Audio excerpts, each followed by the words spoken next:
never taking another bath with you for as long as I live! Can we just talk for a minute and discuss how weird of a relationship it is when you think about how things are now versus how they got started? Like, for example, when you compare the other primary relationships in the Dragon Ball franchise, Bulma and Vegeta's relationship comes in dead last in terms of making any semblance of sense. Keep in mind, this is the same series where Goku and Chi-Chi are a couple. But you may still have your doubts. So let's go over some history. Bulma Brief is the daughter of one of Earth's most brilliant scientists, and is also one of the smartest people on the planet. As a teenager, Bulma was able to create a radar to locate 7 mystical balls that summoned a giant dragon that granted a wish. Alright. Meanwhile, in high school, all I was able to do was not flirt with girls very well and have a C+ average. Our introduction to Bulma begins when she encounters Goku for the first time at the beginning of the series. She had set off by herself in search of the Dragon Balls to grant her wish. Well, what is it? Get this. She wants a boyfriend. Wait a minute. How does one of the smartest and richest girls on the planet not have a boyfriend? That is beyond me. Although, now that I think about it, I have a few guesses as to why. At least when it comes to my own headcanon. But then again, I see how Bulma acts throughout the remainder of the Dragon Ball series, and I can see why. I believe her actions towards most men, and for a matter of fact women, can make Bulma come across as abrasive and unapproachable. This, of course, is due to comedic effect. It's funny to have the loud and crazy girl paired up with the relaxed and naive monkey boy. It's the very classic odd couple dynamic. But when looking at it up close, you can see that Bulma wouldn't exactly make the best girlfriend. And this is where Yamcha comes in. Yamcha, at the start of the Dragon Ball franchise, is a bandit who works alongside his partner, the shape-shifting Puar. Yamcha first encounters Goku as well as Bulma when he makes an effort to steal their capsule. Yamcha's dream at this point in the story is to find a girlfriend, which lines up perfectly with Bulma's goal. The only problem? It's not Bulma's attitude, surprisingly enough. See, Yamcha's actual wish for the Dragon Balls when he finds them is to rid himself of his phobia, that being women. Classic Dragon Ball. And yet somehow these two dummies would come together and form a relationship. It's actually kinda sweet at first. Seeing a girl who wished to have a boyfriend, as well as a young man who dreamed of conquering his fear of women, grow closer and form a bond. And that's kind of all she wrote.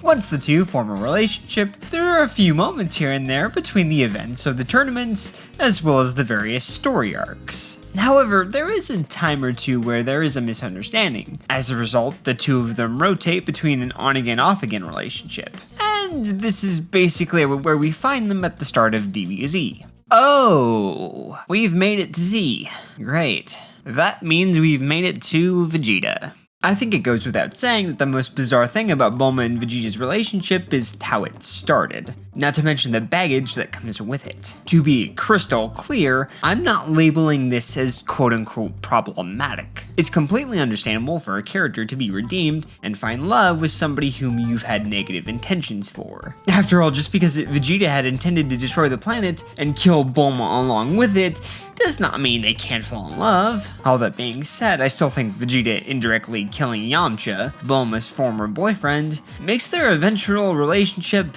uneasy for me. Do you know what I mean? See, after he found out that my mother was pregnant with Vegeta's child, he sort of...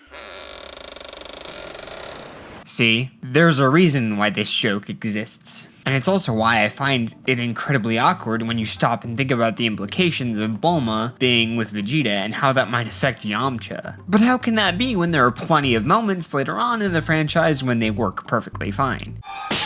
That's my power! Well, I'd also like to point out this happened decades after the fact. Now, it's all well and good that we have some good quality moments between the two of them, but why did it take this many years? Surely there's something that would have happened before their relationship, truly took off. I thought so too, and then I rewatched the Future Trunks and Android sagas. After the defeat of Frieza and the destruction of Planet Namek, the Z Warriors finally have some time to wind down after the Dragon Balls have been used, and everyone has been brought back. The dust has settled. Gohan finds himself studying, Krillin gets a new hottie, this is, of course, filler, and Yamcha, interestingly enough, is hanging around Bulma at Capsule Corporation. What was I saying again? Oh yeah, Frieza comes back. Despite the damage done to his body that was irreversible, he had been pieced back together through technology and had become a cyborg. Alongside him was his father, King Cold. And at this moment,